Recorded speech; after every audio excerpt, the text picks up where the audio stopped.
nó cao một cột quay mình đã bỏ hai xoài là bỏ mình lại lấy chân nè ló anh ấy bọt đi anh cụm mìnhไอ้กรองนี่ชนะมันเล็กมวยอะไรปมเป็นปลามัน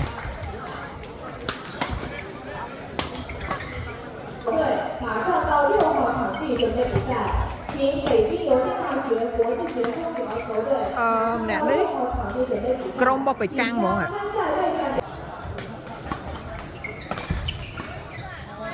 nè nè nè mới lên cỏ đáy á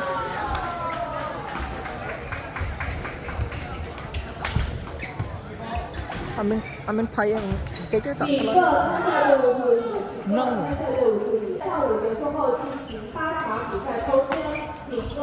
vô hoặc là cúp vậy họ kháng nêu nó rồi đôi giờ quay dạng chảo